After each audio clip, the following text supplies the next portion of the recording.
text before the 14th century. 440. Well, I'll show you. I can exactly. They're setting up. You're getting all excited. I told you in January I will talk to you. I promise you. I'm not. What I was going to show you. That's fine. I mean, I'm not going to keep you, but I wanted to just show you quickly that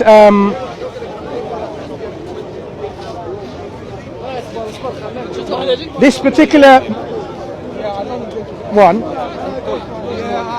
is based on, look, Gospel of Mark, right?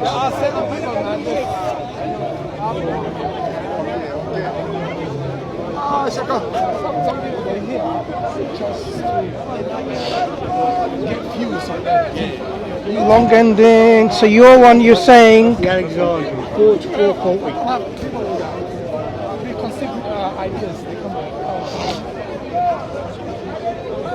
It includes absolutely everything except for there's 2 pages missing out of the start of Matthew. There's a couple of verses missing from the end of Revelation. Apart from that, there's a little bit of damage to the side of some of the scroll. So, what happened to those manuscripts which omitted it? Omitted it. Did they remove something which is from God? I don't want to. Yeah, I believe they're false. Forgeries from the devil. I just told you, NIV. Right. So Christians have been involved in forgeries. I wouldn't call them Christians, would I? It's the Roman Catholic Church did it. All right. The church has been doing forgeries for a long time. From the devil. Yeah, Roman Catholic Church. Like I say, I'll give you all this ammunition for you to talk. Then I'm just interested in this perspective that you have. You think they're really from the devil? 100%. Yeah. So those people who worship. You listen to all your arguments against Christians. What is my argument against Christians? When you listen to your arguments against Christians and realise what you're saying, then you'll realise they're from the devil. So my argument that Jesus Christ worshipped a God, do you think this is from? Listen, I'm not going to do it. I'll even bring you something. I don't believe in the Trinity, so you can't have me on the Trinity. I'm not saying about Trinity. I don't believe in the Trinity. So you believe Christ is not God? No, I believe in one God without any partners, but I do believe in the Godhead. I do believe that there is a Father, Son and Holy Ghost, but I do not believe in the Trinity. So what are they? Sorry, but I can't stop doing it now. I told you, please. You have to go, right? Potentially, yeah. But I promise you, I'll give you first dibs in January. I'll come out and I won't do all the same day. It's too much. Do the text first. Yeah. And you can do the Trinity afterwards. So KGV is the one that you're going to be based on your discussion. Not fully, like I say. Right. If you go the majority text that was written in the 1500s, right? That is what I believe, and you can get copies of it. It's very hard in English, but the fact that this was done, like I say, I don't want to ever lie from records. I can't remember now, but there was something like 5 or 6 groups of 15 men, and they all had 3 books each to translate from the Greek. They worked them out of each other, then they swapped them with other groups to check their translation was right. The effort that went in over the amount of years, that this I just feel is a better translation, but there are, I think it's very small, there's about 8 words or so that are different to this, to the one that I would put my life. I can't remember, like I say, you're going to get me on video saying it's not true. So when I come in January, me and you, I'll have it all for you. How about also coming prepared to discuss about Islam? Why Islam you don't consider to be from God? Why? Yeah. Or do you consider Islam is from God? I question it. There was a time. I mean, I'll be honest with you. I don't cause any friction. I think I've spoken before. Like, for instance, I'm very things like you know the verse about being your wife. I think I've told it before. So I was talking to Darren. So he said a few things, and I thought, oh, that all makes sense now. So I totally understand it now, and I think it's more because it's a symbolic thing. Doesn't matter whether you're Muslim, Jewish, Christian. There's horrible men that beat their wives. Nothing to do with Scripture. So the fact that it was more, like I say, significant. If somebody hit him, it'd be no different to any violent man. But that, if I was the woman and I was beaten with this idea of not causing pain, I'd think to myself, oh, I know now from the scripture what this means. I know how far it's gone. Do you know what I mean? But you can get it on camera. I do think any typically English white person of my age group, you're going to have indoctrination to you and a certain outlook on life. You're going to look at the worst, and you have to really fight to not do that. So, and I see here with a lot of the Christians say some really things I would never say. Even when it comes to the racist thing, it's so obvious that when he's talking about on the left shoulder black and the right shoulder white, he's on about black as in sinful people, dark, and white as in pure and good. It's not to do with people. So, you know, I'm never going to jump on any of them verses. But, and I was, you know, I wanted to look for the truth. I would definitely call myself a Christian, 100% without any doubt. But after watching some videos, I was interested to look into whether there could be faith in the Islamic way, and the amount of people makes me think there must be something spiritual. Very brave. I can't see why you'd have that many people without the help of God. But, you know, I'll be honest, I tuned into their programme. That man's really, he's turned me off of anything to do with Islam. I mean, you should leave people and you can investigate yourself. Remember, there are people who come with different kind of experiences and approaches. If you're searching for the truth yourself, then you need to be analytical. It really bothers me in the Quran. I'm not going to tell you word for word, so please don't take this as an insult, because I don't want to insult anyone. But the verse says something like, if you find the English part of it, if you find many contradictions, then it's not from God. And they start if this book, the Quran, had it been from other than God, you'd find many discrepancies or contradictions. I know it's important to get the words right, and I don't. So I just don't believe. I find it so hard to believe that the Almighty God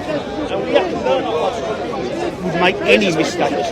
But to put into text, I know we can't say what many means, but it's definitely more than three. More than one.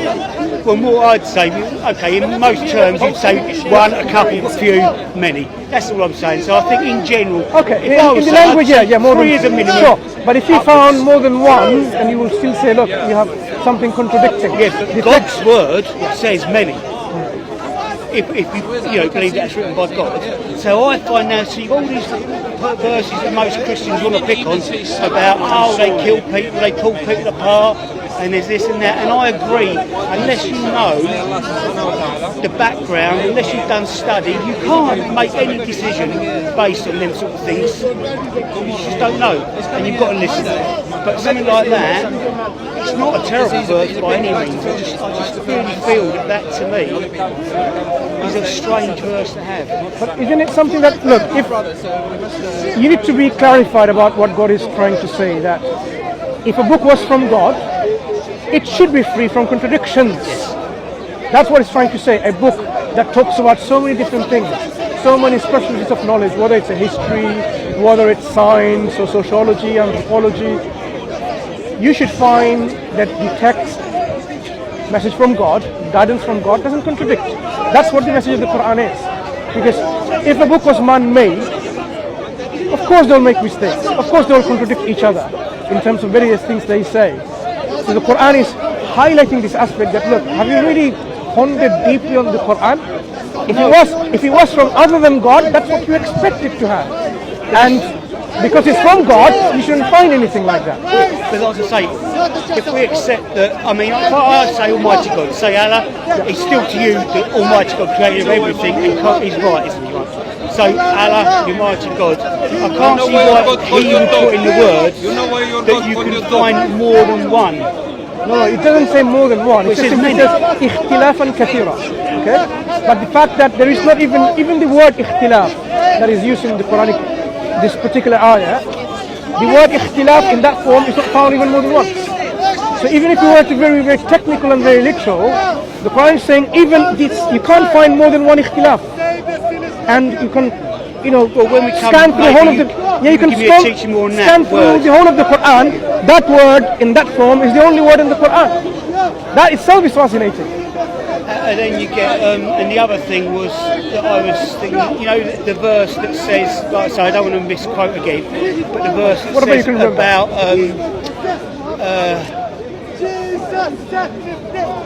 that there are some verses that are clear, there's some verses that are terrific, and there are some verses that only Allah will know. And now I know I've heard Muslims slightly defend it by saying no, scholars can understand it, but when you actually translate that and put the punctuation marks in, it does say only Allah. Yes, yes. So I just think to myself, why?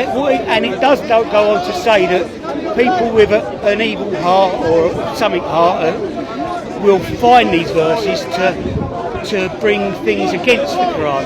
So I'm thinking to myself, why would I release a verse if I know I'm not God, and I know it's hard to think about, I don't want to blaspheme, but I'm just thinking if the Almighty God was to write a verse, doesn't say how many, could be just one, we don't know, but if a verse that no one can ever know, and it could be turned against you, not you, against the Quran, then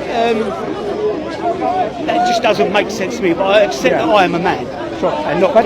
But if you were to ponder on this, these are the two types of verses in the Quran, ayat, muhkamat and mutashabihat. This mutashabihat, they're like very similar or ambiguous. There are many things of the unseen, for example, that we cannot comprehend. You cannot comprehend the very nature of paradise and hellfire. The only thing that you can comprehend is by a light comparison on this earth, that what you're familiar with, like the foods the Quran describes that you'll be eating in paradise. There's no way you can comprehend it unless you actually go there and so on. So the true meaning of what they are really is only known to God, not known to you, because you haven't been there, you haven't understood the nature of I don't believe it's that verse that he's talking about. No, I'm just giving you an example of and I agree with that. Knowledge of the unseen. Some of the things when God does describe them, you just believe that yes, there will be things like that. Yeah. No eyes have seen, no ears have heard, no one has tasted them, but things do exist. So the true meaning of these only known to God. But we will, of course, some of these things we will appreciate and understand when we get there. Yeah. There are other categories of what we call this mutashabihat verses, where because of these are totally not comprehensible by our human intellect at this age. But God informs us that they do exist and this will happen. That's why we believe in them without questioning the modality of it. For example, we believe God has a throne. Yep. And we say he is istawa ala al-arsh. Like he is conquered over the throne, rise over the throne. Some people might literally think he's actually physically sitting on the throne.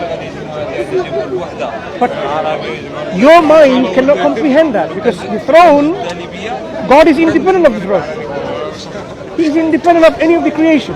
So how do we understand these concepts of relating to very God and in relation to things that we describe of this nature? Your mind can only understand a little bit of it, but not fully grasp.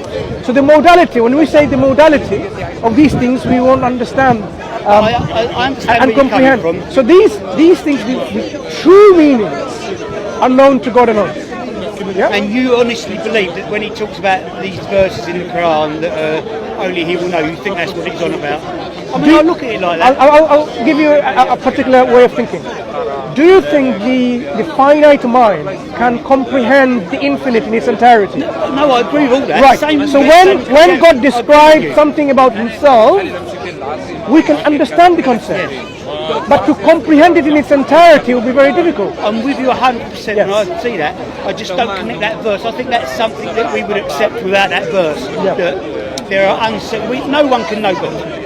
We can, whatever he reveals to us, whatever we read about him, I agree with what you're saying, it is something that, until the day we're there, God willing, that we know. To give you a particular example, again, about being complicated, I don't it doesn't say think complicated, that. it says there are verses which are clear, and there are verses which are mutashabihat, okay?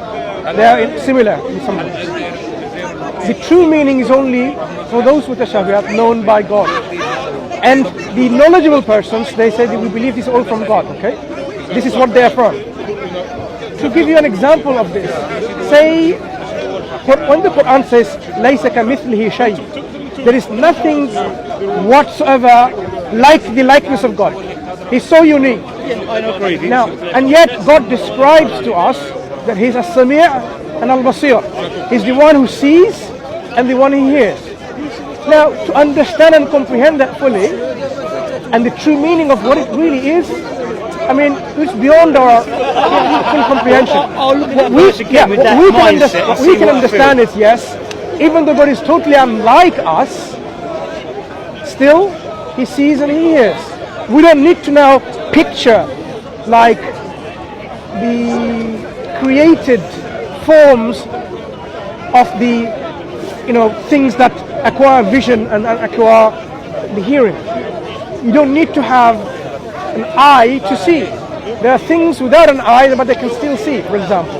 The things without an ear, they can still... I mean, your mobile phones that you use, it doesn't really have eyes, but it still can take pictures, you can see. So, just thinking literally like God has vision capacity like us will be a mistake. Okay? So the true meaning of what God is intending on this is only known to God, because that is His nature.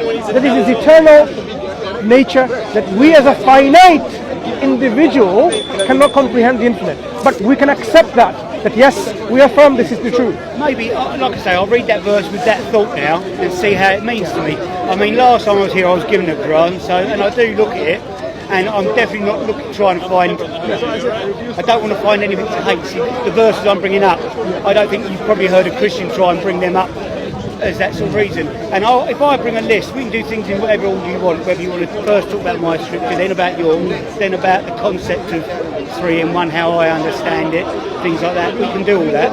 The other sort of verses that get to it, they're all quite similar. The royal we side of things, there's lots of things about that. And what was the other main one? I can't remember now, but I've got them written down, and like I say, they're all reasonably things that just need explaining. But the Royal We one, I really struggle with that. And maybe if I bring up a few examples, you can try and point out to me what they are. I mean, it's helpful. Like I say, I totally saw I don't want to keep saying that verse because people bring it up terribly, but the first one I talked about. I fell hook, line and sinker into that. I can see it. There's a process you're going through, and because that process is written, and because the man and the woman both know the Quran, then she realises she's on that process. So like I say, I think it would mean so much more when you now reach the last step than if somebody just physically hit you. Because like I say, there's nasty people everywhere in the world. So I grasped it. I thought that was so much. But the one you're saying about the different verses, and now I am seeing it in a different light. Like I say, I think I'll have to read that one and listen, maybe bring a few more to you. Yeah, so there are various categories of the mutashabihat verses. For example, when God says, prescribe punishment for something like this, categorically clear, you can't interpret different ways. When God says He is one, don't say 3, categorically. But other things which are described in a way, there is room for interpretation. Okay, room for interpretation. So there are scholars who will actually tell you which verses falls under the unclear verses and why they do fall under unclear verses. So who goes after those unclear verses? The Quran actually describes who this is. Those only who have a disease in their heart, they run. They're looking for this. The crooked hearts. They're after these things. So we know that. Okay, some people are not interested in clear, unambiguous guidance. They're only after something that they want to find something and say maybe it means this and maybe it means that. Yeah. I mean, then there's obviously, I don't like even bringing him up because I don't agree with a lot of what he says or anything, and I only really found. Maybe you need to speak to him face to face again. No, I'm about a real anti-Islamic person. I got onto it by mistake after watching one of not Ali Dawa. No, what's the large guy? The taller guy. Yeah. Muhammad Hijab. Yeah, I was watching their video they put out and then that leads you on the thing to other videos, doesn't it, on YouTube and other videos, Anyway, so I watched one with Christian Prince, and I've watched a few since. I've watched quite a few, and I do feel that, you know, it doesn't wash me, some of it. But this one, there was one, and the man, he seemed so genuine. I mean, it could have been a setup. You know, you don't know these things. Because he came on as a Muslim, and within about 30 minutes, he changed his mind. And he almost supported the Trinity within Islam. You know, everything Christian Prince said, he sort of like went along with, and, you know, so... But he did strike a chord with me, I'll be honest with you. So I'll just note down a few things, and whenever we're ready, we can talk about them sensibly. Now, this particular individual has been, you know, making a lot of noise in the internet. Yeah. But he's been now adequately being responded. You'll see there's a YouTube channel you should watch called Farid Response, Farid, Farid Response, and he's putting up, you know, short videos showing the double standards, the hypocrisies and lies specifically, because the way this particular individual CP was dealing with people in his show, because he's in control. He mutes them, he controls them, and he deals with people who don't even know what is being said. So the last one I watched was an imam, a sheikh rather, forget his name, and he was trying to debate him over the women's ribs and the men's backbone. And like you say, he kept cutting him off. And he eventually got his word across. And what he said to it was, see, it almost gave Christian Prince ammunition, because he then pounced on something. But he was saying that all of the hadiths that he was quoting very close to the time of the Quran and that, and it was about the fact that science had physically changed since then. So now they're trying to interpret the hadiths differently. So Christian Prince really went on that, almost like we are changing things.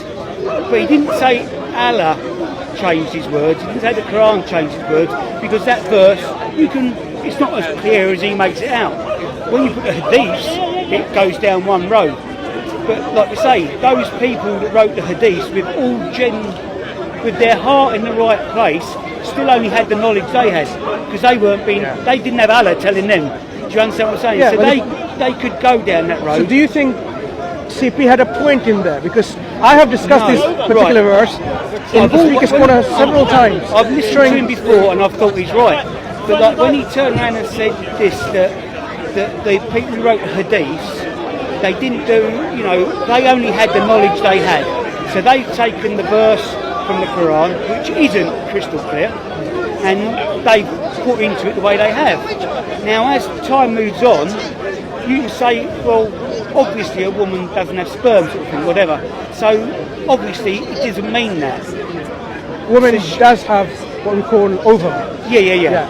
So the Arabic that is used, referring to the nutfa for man and nutfa for woman, is applicable. So whether you want to now scientifically call it ovum and sperm, it's just semantics. That's what I'm saying. So but they do have this reproductive substance. So he tried to make out that because it could be changed now, people's opinion, it was a really bad thing. But you know, if you're not changing the word of God, just what people interpreted the word of God, I don't think there's any harm with that.